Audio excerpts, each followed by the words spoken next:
Very good evening to all. So now I will start chemistry, which is extremely sections of BPSC and even in UPSC also, and other state PCS examinations like UPPCS and other MPPCS and other many state PCS. Right. So we will cover from today onwards chemistry. Right.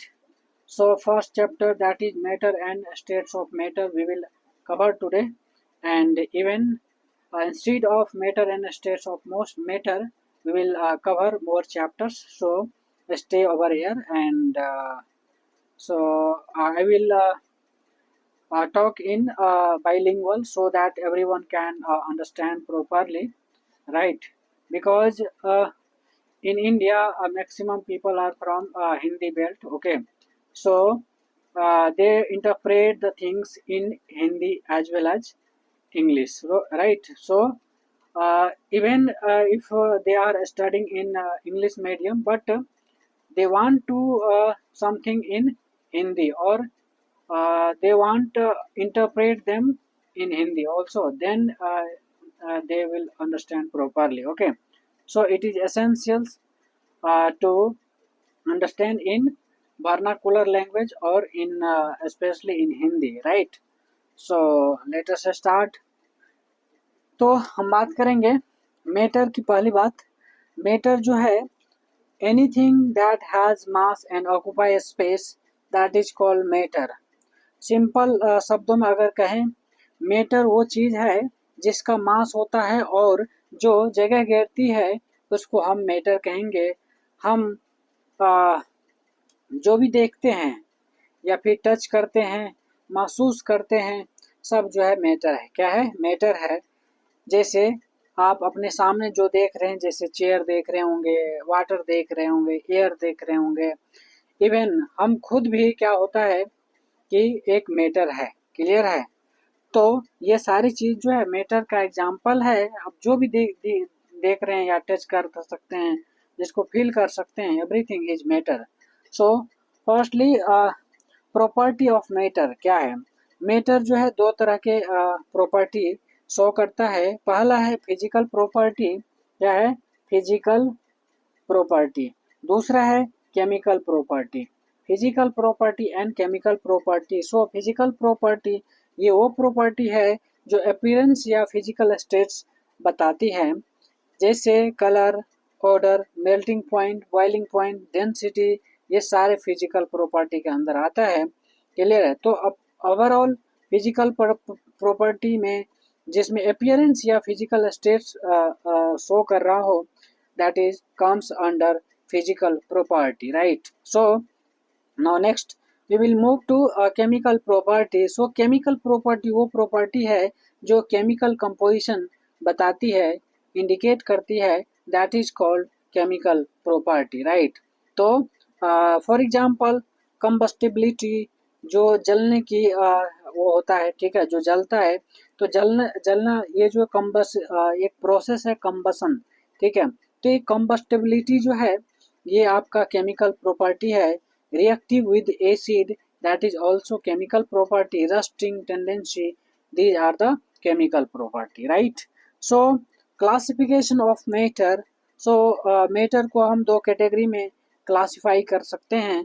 एक है physical classification, दूसरा है chemical classification. In physical classification that is based on states of matter, that is solid, liquid, gas, right?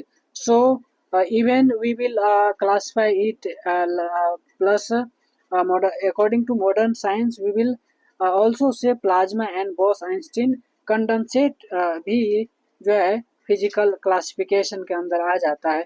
So overall we will say solid, liquid, gas, and plasma and Bose-Einstein condensate. These are also the you can say physical classification, right? Next, chemical classification. So based on composition, the chemical classification of matter is element, compound, and mixture. There are three classification based on composition, that is element, compound and mixture, right? So element means एक ही type के atom से जो बनता है, that is called element, right? And compound जो दो या दो से ज़्यादा एलिमेंट्स के मिक्स प्रोपोर्शन में क्या होता है, केमिकली कंबाइन होते हैं, that is called compound, right? Now next thing is mixture. दो या दो से ज़्यादा सबस्टांसेस फिजिकली क्या होता है, मिक्स होता है, then that is called mixture, right? So these are the chemical classification. Now states of matter. So अब बारी आती है जो इम्पोर्टेंट चीज़ है मैटर के स्टेट्स का, तो उसकी हम बात करते हैं। तो देखिए सॉलिड है, तो सॉलिड जो है जिसका फिक्स शेप होता है, फिक्स्ड वॉल्यूम होता है, समझे, तो ये है आपका सॉलिड। जो पार्टिकल्स है क्लोजली पैक्ड होते हैं, ठीक है, जो सॉलिड के पार्टिकल्स क्लोजली पैक्ड होते हैं, इसीलिए इनकॉम्प्रेसिबल होते हैं। क्या होते हैं? Incompressible, right? ये है। फिर पार्टिकल्स के बीच में जो strong intermolecular force of attraction होता है, ये चीज़। फिर वुड, फॉर एग्जांपल जैसे वुड देखेंगे, आयरन देख रहे हैं, स्टोन देख रहे हैं, these are the examples of solid, right? Now next thing, next classification is liquid. And liquid that is fixed in volume but not fixed in shape, because shape are changing according to the you can say बर्तन और वो सब चीजें, container, right? सो container का shape जो है ले लेता है, जैसे वाटर को आप जिस कंटेनर में रखेंगे that will take the that shape, right? So this is the liquid, okay? Particle थोड़े लूज पैक्ड होते हैं, है ना, और कंप्रेसिबिलिटी थोड़ा थोड़ा होता है, हो सकता है, ठीक है? तो that is the characteristics of liquid.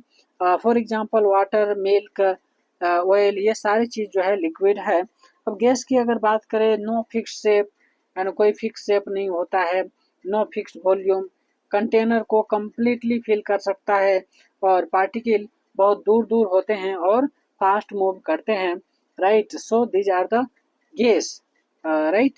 And highly compressible होता है, example oxygen, hydrogen, carbon dioxide, these are the gas, right? Now plasma ये जो है फोर्थ स्टेट्स ऑफ मैटर है, इसमें गैस आयोनाइट फॉर्म में होता है, और पॉजिटिव आयंस और फ्री इलेक्ट्रॉन्स प्रेजेंट होते हैं, समझे, जैसे सन है, स्टार्स है, न्यून science, lightning, these are the examples of plasma, right? So next thing, that is the Bose-Einstein condensate. That is in short we can say BEC. That is Bose-Einstein condensate. And here these are the this is the fifth state of matter. And जब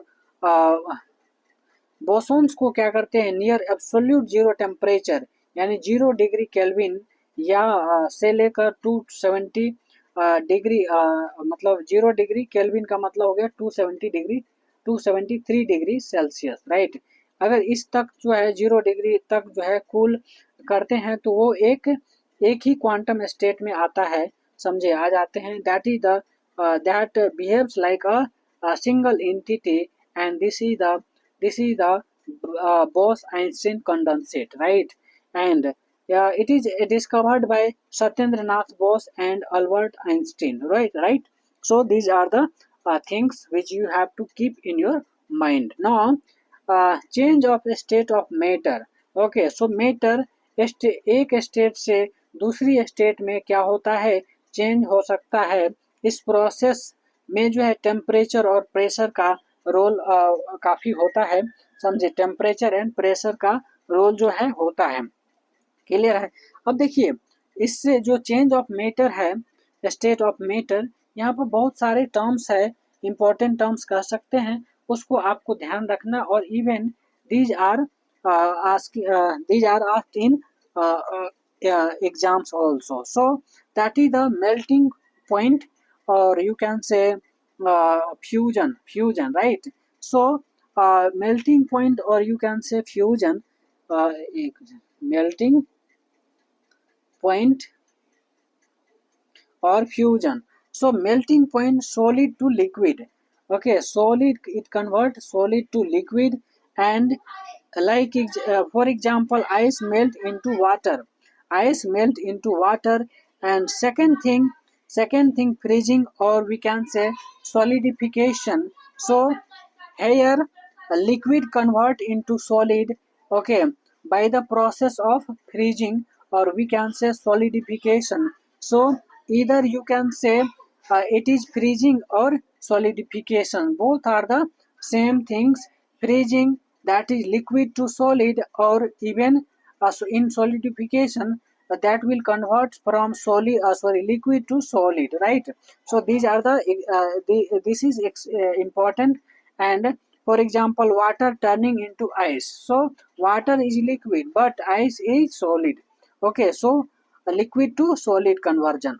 Okay, next thing is vaporization, or we can say boiling. So meanwhile boiling, liquid converts into gas, right? Liquid converts into gas. So this is the process of vaporization, or we can say boiling. Okay, for example, water boils to a steam. So if you boil the water, definitely there will be a steam also. Oh, okay, so this is the vaporization. Next thing is condensation. In condensation, gas will convert into liquid. Okay, so we can say gas will condense and becomes liquid, right? So this is the process of condensation. For example, water vapor turning into droplets. Okay, so due to pressure, है ना, जब water vapour जो है क्या होता है कि वह ड्रॉपलेट्स में कन्वर्ट होता है. So this is the what this is the condensation, right. Next thing is sublimation. In sublimation, direct solid to gas. It will convert solid into gas without liquid stage, because without coming liquid stage. Okay, so this is the sublimation. So for example, camphor, dry ice, okay, CO2, solid CO2. So these are the example of sublimation. Okay, next thing is deposition. In deposition, gas will directly convert into solid. Okay, like frost formation, right? So these are the conversion. And next thing is intermolecular force. Intermolecular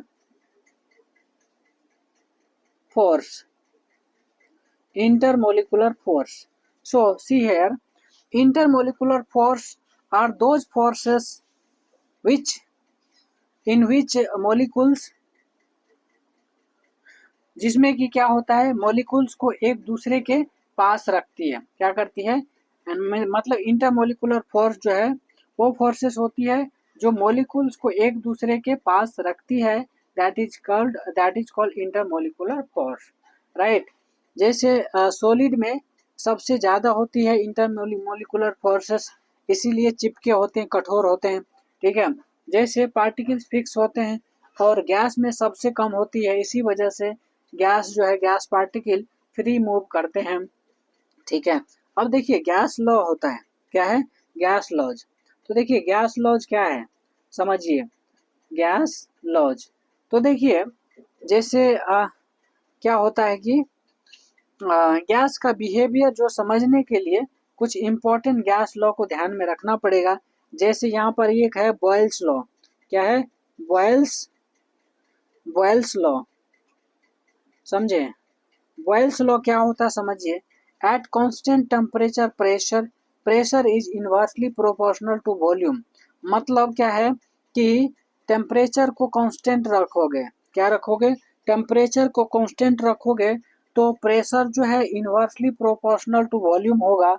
मतलब pressure बढ़ाओगे तो volume घटेगा, और volume बढ़ाओगे तो pressure घटेगा. Clear है, तो ये चीज है. This is the Boyle's law. and you have to remember the formula, that is P is directly proportional to 1 by V, or we can say pressure is inversely proportional to volume. So this is a Boyle's law, you have to remember. For example, balloon को, ठीक है, balloon को press करोगे तो क्या होता है, volume कम हो जाएगी, हो जाता है, ठीक है, क्या हो जाता है, वॉल्यूम को अगर प्रेस करोगे तो क्या होता है, वॉल्यूम कम हो जाता है, पर प्रेशर क्या होता है, प्रेशर बढ़ जाता है, क्योंकि देखिए बेलून क्या कहते हैं, बेलून के अंदर क्या कहते हैं गैस पार्टिकल, पार्टिकल तो सेम है, तो उसको अगर प्रेस करोगे तो स्पेस कम होगा, और स्पेस कम होगा तो उसकी प्रेशर बढ़ेगी, ठीक है, तो ये है, तो इसको ध्यान रखना है। तो this is the boils law, क्या है, बॉयल्स लॉ। उसके बाद जो है चार्ल्स लॉ आता है, क्या आता है, चार्ल्स लॉ। चार्ल्स लॉ के हिसाब से क्या होता है कि प्रेशर को कांस्टेंट रखोगे, क्या करोगे, प्रेशर को अगर कांस्टेंट रखेंगे तो वॉल्यूम जो है क्या होता है, वह टेम्परेचर के प्रोपोर्शनल होता है, क्या होता है, टेम्परेचर के प्रोपोर्शनल होता है। So this is the Charles law. तो according to Charles law, according to Charles law, according to Charles law क्या होता है कि भी जो है डायरेक्टली प्रोपोर्शनल टू क्या होता है, टेम्परेचर होता है, that is the volume is directly proportional to temperature at constant pressure, at constant pressure, constant pressure P, right? So this is the thing which you have to keep in your mind, right? And now अब बात करेंगे जो क्या कहते हैं hot air है, इसका example मैं दे के समझाता हूँ।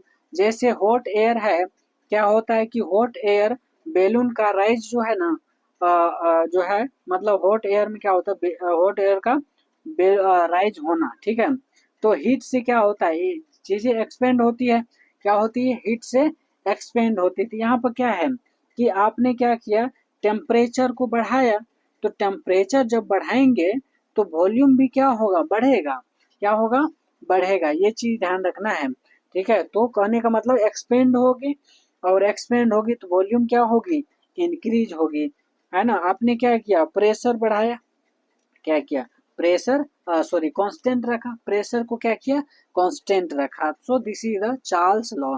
नेक्स्ट थिंग एवोगाड्रोज लॉ, ठीक है, एवोगाड्रो लॉ, एवोगाड्रो लॉ, समझे, एवोगाड्रोज लॉ।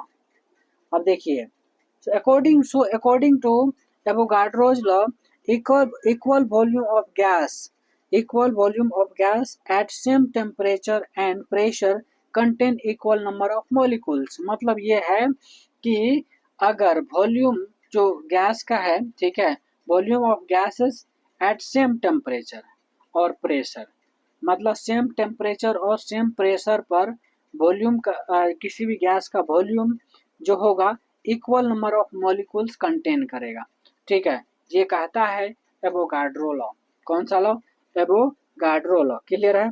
अब देखिए, जैसे एक मोल ऑफ किसी भी गैस का, ठीक है, वह जो है कितना होता है, 22.4 लीटर एट एसटीपी स्टैंडर्ड, ठीक है, मतलब टेम्परेचर एंड प्रेशर पर, स्टैंडर्ड टेम्परेचर एंड प्रेशर पर जो है 22.4 लीटर होता है, ठीक है, ये चीज ध्यान रखना कि एक मोल ऑफ एनी गैस, ठीक है। अब देखिए, ये तो हो गया एवोगाड्रो लॉ। तो ओवरऑल कहने का एसेंस ये है कि जो एवोगाड्रो लॉ है वह क्या होता है, सेम टेम्परेचर और सेम प्रेशर पर इक्वल नंबर ऑफ मॉलिक्यूल्स होता है, ठीक है, किसी भी वॉल्यूम का, क्लियर है। उसके बाद हम बात करेंगे Dalton's law of partial pressure. क्या है, डाल्टन्स लॉ, डाल्टन्स लॉ, ठीक है, of partial pressure, of partial pressure, समझिए इसको। थोड़ा सा ज़्यादा मैं टेक्निकलिटी में नहीं जा रहा हूँ, क्योंकि मैं सोचता हूँ कि आपको इजी तरीके से समझ में आ जाए, और उसी हिसाब से मैं समझाने की कोशिश कर रहा हूँ, ठीक है, क्योंकि ये सब सब्जेक्ट ही ऐसा होता है ना, अगर ज़्यादा टेक्निकलिटी में जाओगे देन एक टाइम आएगा समझना बंद हो जाता है, समझे हम। तो इसलिए सिंपल भाषा में, सिंपल तरीके से कोशिश करता हूँ समझाने की। तो आपका पेशेंस जो है ज़रूरी है, क्योंकि पेशेंस नहीं रखेंगे फिर पढ़ भी नहीं पाएंगे, ये है ना, ये चीज़ पेशेंस होना ज़रूरी है, क्लियर। अब देखिए, Dalton's law of partial pressure क्या कहता है, अगर total pressure of mixture of gases जो होता है वह क्या होता है, सम ऑफ इंडिविजुअल गैस प्रेशर। ठीक है, मतलब इंडिविजुअल गैस का जो प्रेशर होता है सबको ऐड कर दोगे तो total pressure of mixture of gases हो जाएगा। ठीक है, तो ओवरऑल कहने का मतलब है टोटल प्रेशर निकालने के लिए इंडिविजुअल गैस का प्रेशर जो होगा उसको ऐड कर दीजिए तो टोटल प्रेशर उस गैस का निकल जाएगा। क्लियर है, तो दिस इज द क्या है, Dalton's law of partial pressure, Dalton's law of partial pressure. Clear है, तो कंसेप्ट याद रखिए, फॉर्मूला ऑटोमेटिकली डिराइव होता है। क्लियर है, फॉर्मूला रटने की जरूरत नहीं, कंसेप्ट से आपका फॉर्मूला बनता है और उसी कंसेप्ट को ध्यान रखेंगे तो ऑटोमेटिकली आपका दिमाग क्लिक कर देगा कि इसका फॉर्मूला क्या होगा, और फॉर्मूला क्लिक कर गया तो चाहे न्यूमेरिकल हो चाहे कुछ भी हो आप आराम से उसको सॉल्व करेंगे। राइट, ये चीज है। उसके बाद हम बात करेंगे आइडियल गैस इक्वेशन की, किसकी, आइडियल गैस इक्वेशन की,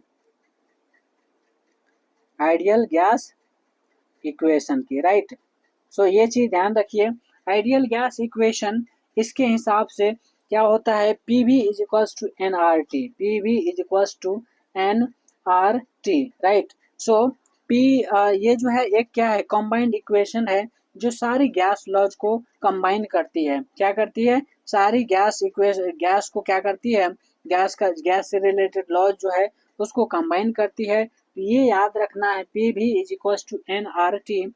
राइट, सो ये चीज है, पी पी बोले तो प्रेशर, बी बोले तो वॉल्यूम। ठीक है, ये सारी चीज, टी से टेम्परेचर, आर से पार वो, ठीक है, एन आर टी। क्लियर है यहाँ तक, let me know if it is clear. ठीक है, तो ये चीज है। अब बात करेंगे डिफ्यूजन एंड इफ्यूजन की। देखिए दो चीज है, एक तो है डिफ्यूजन है, क्या है, डिफ्यूजन, दूसरा है आपका इफ्यूजन, दूसरा क्या है, इफ्यूजन, डिफ्यूजन एंड इफ्यूजन। अब समझिए, डिफ्यूजन जो है गैस पार्टिकल का फ्री मूवमेंट है ना, क्या है, गैस पार्टिकल का फ्री मूवमेंट हाई कंसंट्रेशन से लो कंसंट्रेशन एरिया में मूव करना। ठीक है, इसको हम डिफ्यूजन कहेंगे। क्या कहेंगे, डिफ्यूजन कहेंगे। मतलब जो गैस पार्टिकल है उसकी जो मूवमेंट होती है ना, हाई कंसंट्रेशन से लो कंसंट्रेशन होती है, this process is called, means movement of free, you can say movement of gas particle from high concentration to low concentration. So this process of movement is called diffusion. Not only gas but also other particle, right? So this is diffusion.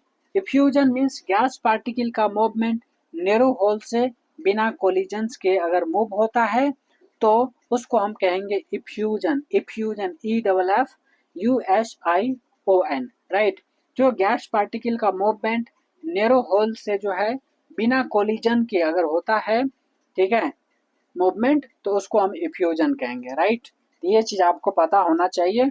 चलिए अब बात करेंगे matters की 5 state क्या क्या है, solid liquid sorry, solid liquid gas plasma EBC, sorry BEC. ठीक है, बोस आइंस्टीन कंडेंसेट।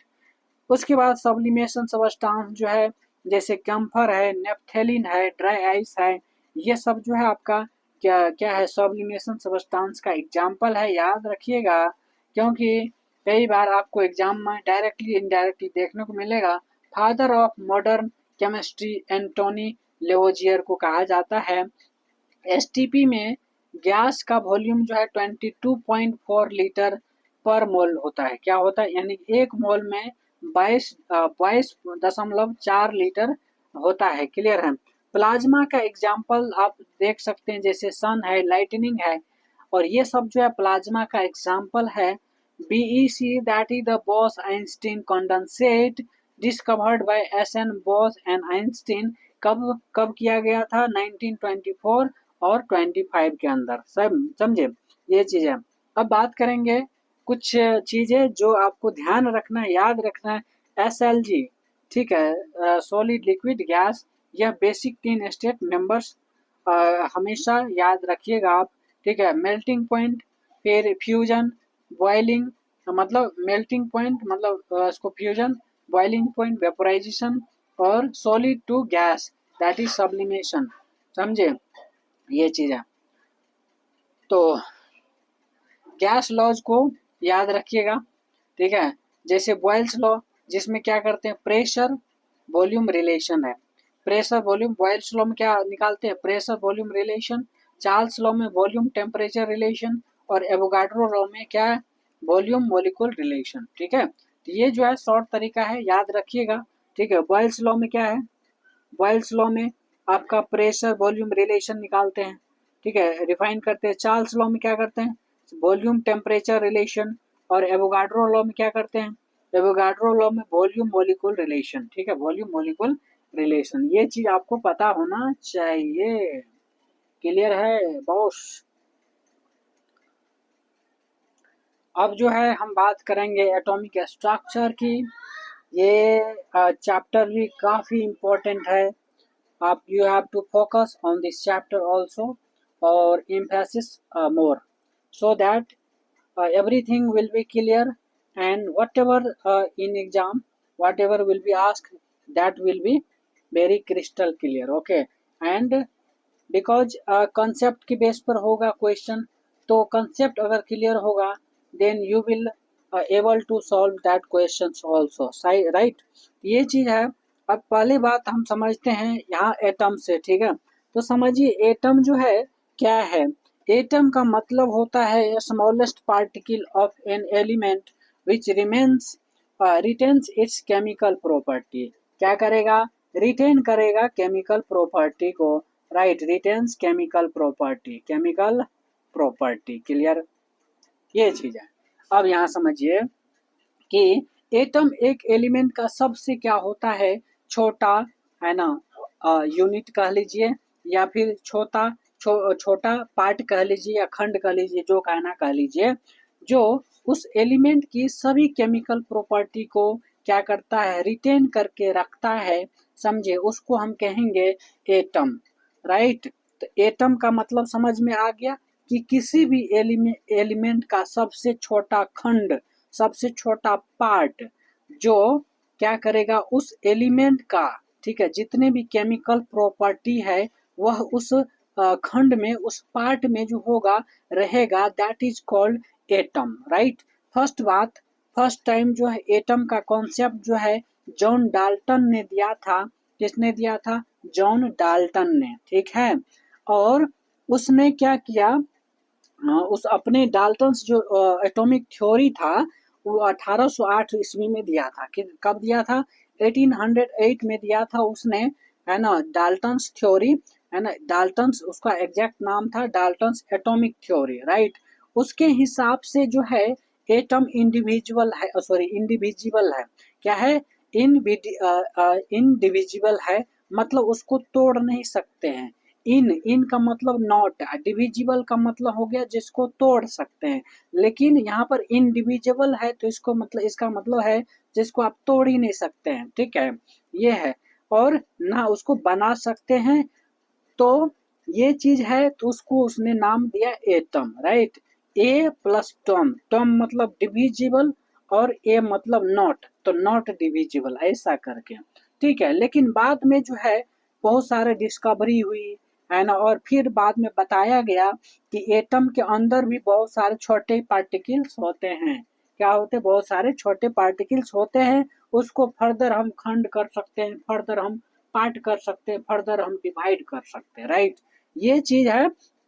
तो इस तरीके से जो एटॉमिक, डाल्टन्स का एटॉमिक थ्योरी है वो फेल हो जाता है। क्लियर है। अब देखिए ये बात हुई, उसके बाद जो है सब एटॉमिक पार्टिकल्स बना। ऑब्वियस सी बात है, जब एटम को डिवाइड करेंगे, एटम जो है फर्दर डिविजिबल होगा, तो उसके सब पार्टिकल्स भी बनेंगे। जब सब पार्टिकल्स होंगे, अब समझिए इसको, इसके अंदर जो तीन मेन पार्टिकल्स हमें दिख गया, ठीक है, वो है इलेक्ट्रॉन, प्रोटॉन और न्यूट्रॉन। और भी है, लेकिन मेनली जो है आपको तीन जो है हम डिटेल में बताएंगे, इलेक्ट्रॉन, प्रोटॉन और नेगेटिव, सॉरी न्यूट्रॉन, ठीक है, ये है। अब इस पर जो चार्ज होता है, तो जैसे इलेक्ट्रॉन पर जो है -1 नेगेटिव चार्ज, और प्रोटॉन पे +1 पॉजिटिव चार्ज, जिसको हम जिसकी मास की अगर बात करें तो यहाँ पर जो है इलेक्ट्रॉन की मास जो है 1/1837 ऑफ प्रोटॉन होता है। ठीक है, मतलब जो भी प्रोटॉन का मास है उसके मास का 1/1837 पार्ट जो है इलेक्ट्रॉन का मास होता है। क्लियर है। और इसको इलेक्ट्रॉन का जो डिस्कवरी है वो जे जे थॉमसन ने 1897 में किया था। Right. So electron is discovered by J.J. Thomson in 1897. Right? It is clear. Is it clear? Is it clear? फिर सेकेंड थिंग जो है प्रोटॉन है। प्रोटॉन जो है इसका पॉजिटिव +1 चार्ज, ठीक है, कह सकते हैं पॉजिटिव चार्ज है। तो ओवरऑल सीधा सीधा मतलब समझिए, electron negative charge, proton positive charge, जो एक एएमयू के इक्विवेलेंट होता है। और इसको जो डिस्कवर किया प्रोटॉन को वह जी गोल्डस्टीन, जिसको हम कैनाल रेज के अंदर जो है उसको डिस्कवर किया और नाम दिया किसने, रदरफोर्ड ने। ठीक है, किसने दिया नाम, रदरफोर्ड ने दिया, लेकिन खोज जो है, डिस्कवरी जो है जी गोल्डस्टीन ने किया है। राइट। तो याद रखिएगा। तो अगर खोज पूछ देगा, ठीक है ना, क्या खोज पूछ देगा तो आपको जो है याद रखना है। ठीक है, ये क्या कहते हैं जी ई गोल्डस्टीन, और नाम जो है आपका रदरफोर्ड ने दिया है। क्लियर है ये। अब चलिए बात करते हैं न्यूट्रॉन की। न्यूट्रॉन के अंदर जो है, न्यूट्रॉन के अंदर जीरो यानी कि न्यूट्रल है। क्या है, जीरो चार्ज है, मतलब न्यूट्रल है। और इसकी मास जो है 1 एएमयू के इक्विवेलेंट है। और इसको खोज जो है जेम्स चैडविक 1932 में किया है। क्लियर है, किसने किया है, जेम्स चैडविक ने 1932 में किया है। सो इलेक्ट्रॉन जो है हल्का पार्टिकल है, नेगेटिव चार्ज रखता है। प्रोटॉन जो है पॉजिटिव चार्ज रखता है और न्यूक्लियस के अंदर होता है प्रोटॉन। न्यूट्रॉन न्यूट्रल होता है, ना कोई चार्ज नहीं होता, और न्यूक्लियस के अंदर न्यूट्रॉन होता है। तो मतलब कहने का ये है कि अगर मान के चलिए ये आपका एटम है, तो एटम के अंदर न्यूक्लियस है, न्यूक्लियस के अंदर न्यूट्रॉन प्लस प्रोटॉन है, N+P लिख दूं।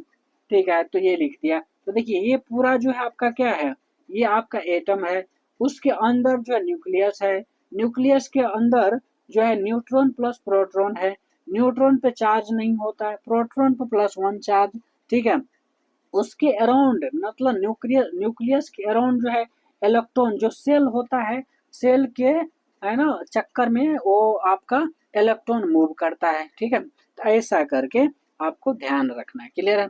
अब चलिए बात करते हैं एटॉमिक नंबर की। किसकी, एटॉमिक नंबर। एटॉमिक नंबर, अब समझिए इसको। एटॉमिक नंबर जिसको हम जेड से रिप्रेजेंट करेंगे, किससे, जेड से रिप्रेजेंट करेंगे।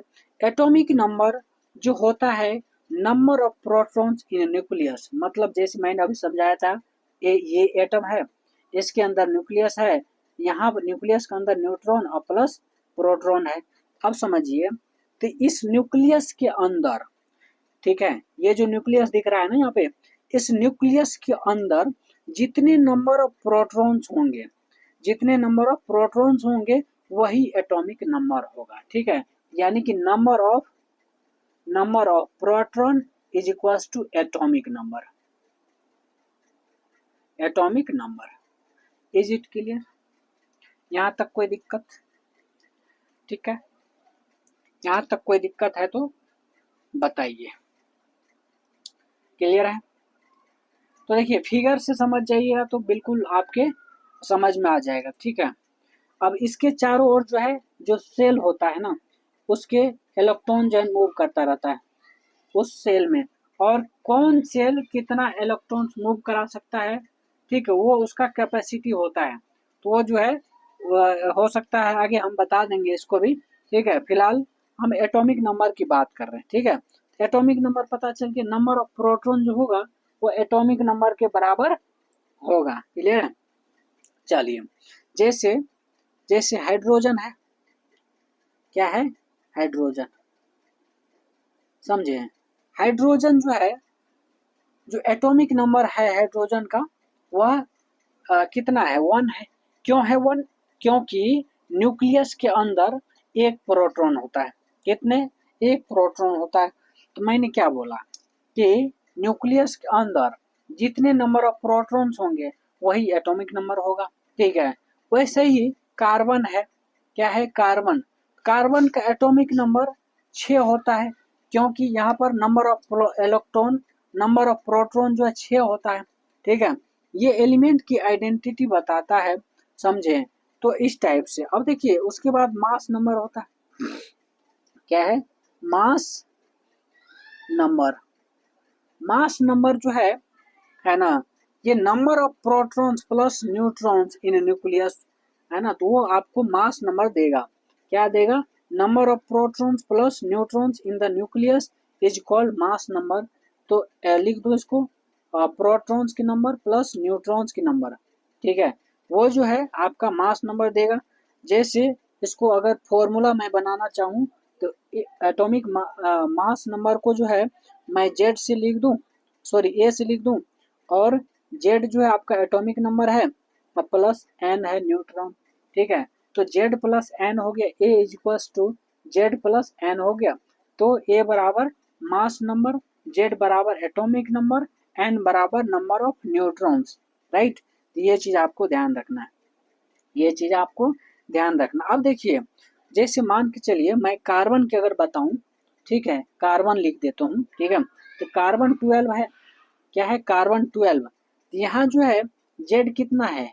जेड आपका 6 है, और न्यूट्रॉन्स की संख्या कितनी है? 6 है, और एटॉमिक नंबर कितना होगी? 12 होगी। क्या होगी? एटॉमिक नंबर जो है 12 होगी। ठीक है, तो एटॉमिक नंबर जो है जेड प्लस एन होता है। तो एन कितना है? 6 है, और जेड कितना है? जेड भी 6 है। तो 6 प्लस 6 कितना होता है? 12 होता है। 6 प्लस 6 कितना? 12। तो 12 जो है क्या है? एटॉमिक सॉरी मास नंबर है। क्या है? मास नंबर है। क्लियर है? यहाँ तक कोई दिक्कत है तो फिर let me know, then I will move to further concept, right? yeah. अब देखिए यहाँ जो है कुछ चीज आपको ध्यान में रखना है। आइसोटॉप्स। क्या है? आइसोटॉप्स। ठीक है, आइसोटॉप्स, आइसोबार, आइसोबार, ठीक है, और आइसोटोन्स, प्लूरल बना दीजिए, आइसोटोन्स, आइसोटोन्स। ठीक है, आइसोटॉप्स, आइसोबार्स, आइसोटोन्स, इसको समझिए। देखिए एक मैं सिंपल चीज बताता हूँ, जो अगर याद हो गया जिंदगी में नहीं भूलेंगे। ठीक है, आइसो का मतलब होता है इक्वल। क्या होता है? आइसो का मतलब होता है इक्वल।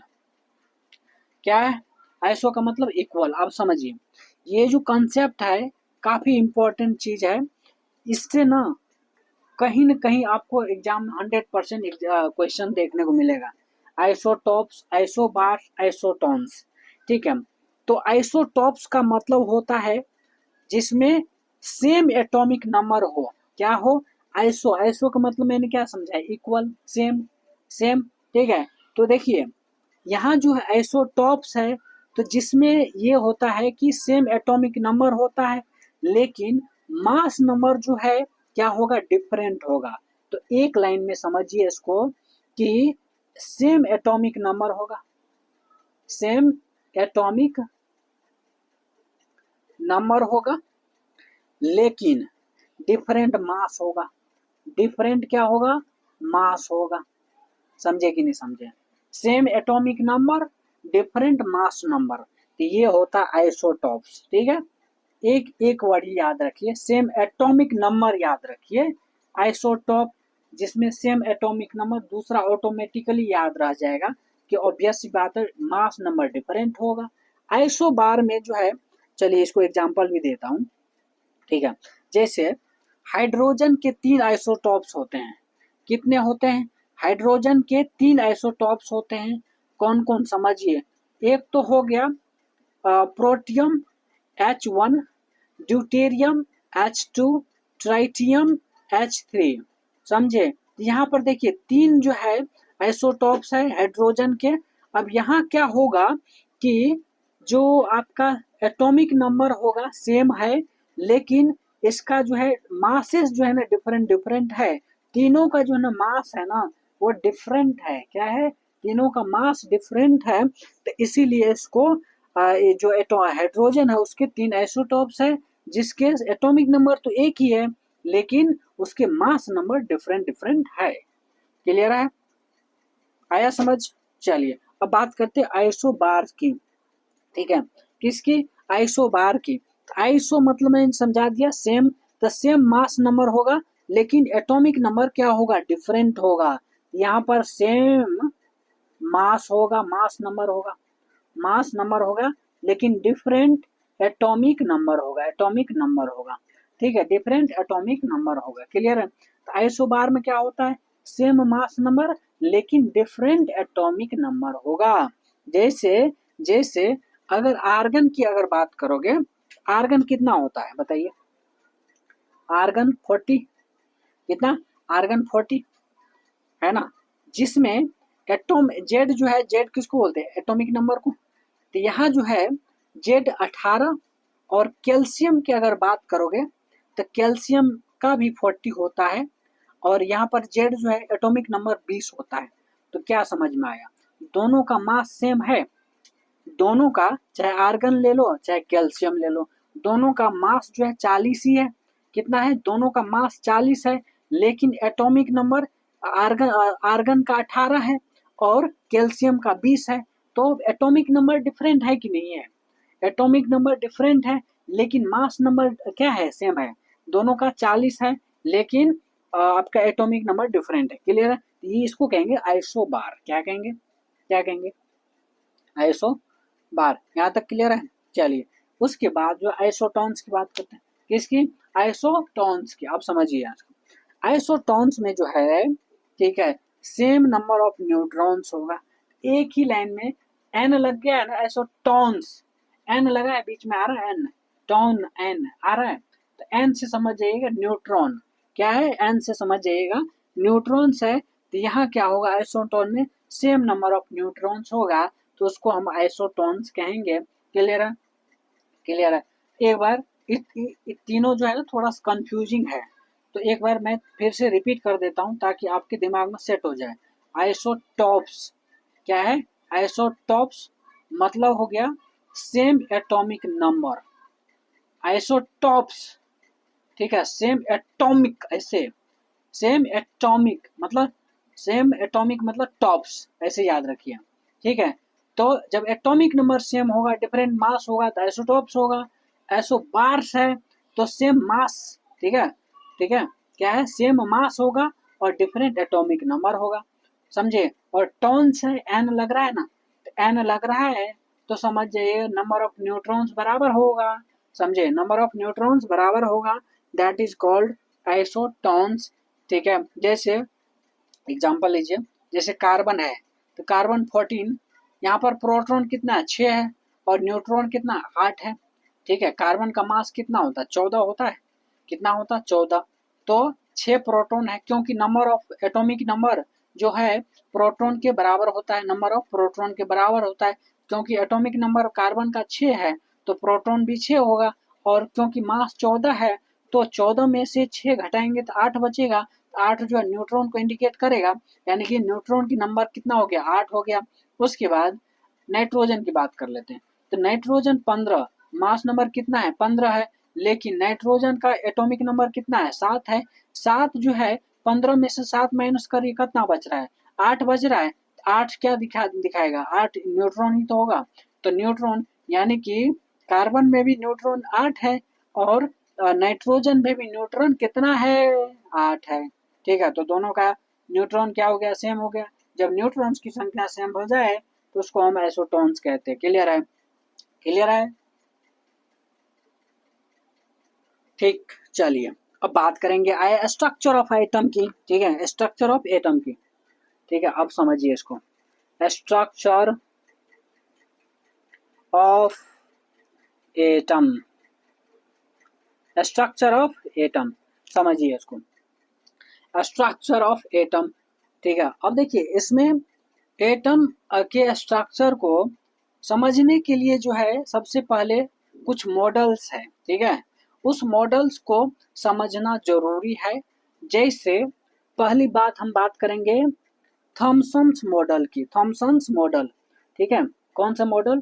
थॉमसन्स, थॉमसन्स मॉडल की, ओहो, थॉमसन्स मॉडल, समझिए इसको। इसको दूसरा नाम देते हैं प्लम पुडिंग मॉडल, ठीक है, क्यों देते हैं अभी समझाएंगे। दूसरा नाम क्या है? Plum pudding model. तो जो है थॉमसन्स मॉडल है, थॉमसन्स ने कहा था कि एक पॉजिटिवली चार्ज स्फीयर है, क्या है? एक पॉजिटिवली चार्ज स्फीयर है जिसमें इलेक्ट्रॉन्स एम्बेडेड होते हैं। क्या होते हैं? आपने तरबूजा खाए होंगे, ठीक है, तो मैं तरबूजा से सेट करके बताता हूँ इसको, ठीक है। जैसे इलेक्ट्रॉन, उन्होंने क्या किया, थॉमसन्स ने कहा कि एक पॉजिटिव चार्ज स्फीयर के अंदर जो है बहुत सारे इलेक्ट्रॉन्स एम्बेडेड होता है, एम्बेडेड मतलब घुसाया होता है, ठीक है, घुसा रहता है, जो भी समझिए, ठीक है। जैसे पुडिंग में किशमिश या फिर आप क्या बोलते हैं उसको, तरबूजा, तरबूजा के अंदर जो बीज होते हैं ना, खचाखच खचाखच खचाखच भरे होते हैं, ठीक है। तो उसी टाइप से समझिए, उसी टाइप से ने थॉमसन्स ने कहा है कि जो आपका क्या कहते हैं एटम होता है ना, उसके अंदर जो है चार्ज स्फीयर है, और वो जो चार्ज पॉजिटिवली चार्ज स्फीयर जिसमें इलेक्ट्रॉन जो है ना वो तरबूजे की तरह है ना, पुडिंग की तरह जो है ना खचाखच भरे होते हैं, ठीक है। लेकिन ये मॉडल जो है गलत, बाद में गलत साबित हुआ, बिकॉज ये न्यूक्लियस को एक्सप्लेन नहीं करता है, ठीक है, क्योंकि देखिए न्यूक्लियस को भी एक्सप्लेन करना जरूरी है, और न्यूक्लियस को जब एक्सप्लेन नहीं कर पाया तब जो है थॉमसन मॉडल को जो है ना गलत गलत साबित कर दिया गया, ठीक है। तब आता, जब गलत हुआ तब आता है आपका रदरफोर्ड मॉडल। कौन सा मॉडल?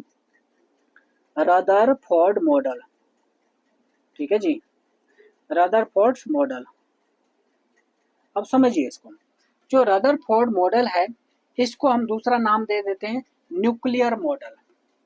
देखिए नाम से ही पता चल रहा है, क्योंकि ये न्यूक्लियस को एक्सप्लेन करेगा, तो इसको नाम दे दिए न्यूक्लियर मॉडल। क्या है? Nuclear model. जो रदरफोर्ड मॉडल है न्यूक्लियर मॉडल, ठीक है, उन्होंने जो रदरफोर्ड ने गोल्ड फॉइल फॉइल एक्सपेरिमेंट किया, है ना, गोल्ड फॉइल एक्सपेरिमेंट किया, और अल्फा पार्टिकल को गोल्ड फॉइल पर क्या किया, बम्बार्डमेंट किया। क्या किया? बम्बार्डमेंट किया। और जब बम्बार्डमेंट किया तब उन्होंने ऑब्जर्व किया कि मोस्ट पार्टिकल जो है क्या होते हैं, सीधे क्रॉस कर जाते हैं। क्या हो जाते हैं? मोस्ट ऑफ द पार्टिकल्स क्या करते हैं, सीधे सीधे क्रॉस कर जाते हैं, ठीक है। मतलब क्या है कि जो एटम है, ठीक है, एटम जो है एम्प्टी स्पेस है। क्या है? एम्प्टी स्पेस है। कुछ थोड़े पार्टिकल्स जो है रिफ्लेक्ट हुए हैं, कुछ पार्टिकल जो है चार्ज कंसंट्रेटेड होते हैं कहाँ पर, सेंटर पर। तो जो सेंटर से पास करेगा ना उसको क्या करेगा, वो थोड़ा थोड़ा डेविएट कर देगा उसको, या फिर रिफ्लेक्ट कर देगा, ऐसा करके बहुत कम पार्टिकल मिले जो कि वापस रिफ्लेक्ट हुआ। इसका मतलब है डेंस न्यूक्लियस है, मतलब न्यूक्लियस के पास कुछ है जो कि पार्टिकल को क्या कर रहा है, जो बम्बार्डमेंट किया जाता है। जैसे मान के चलिए हमने एक ये मान लीजिए एटम बना दिया, इसके अंदर एक न्यूक्लियस बनाया, और इस न्यूक्लियस के अंदर जो है खचाखच खचाखच पार्टिकल भर दिया, ठीक है।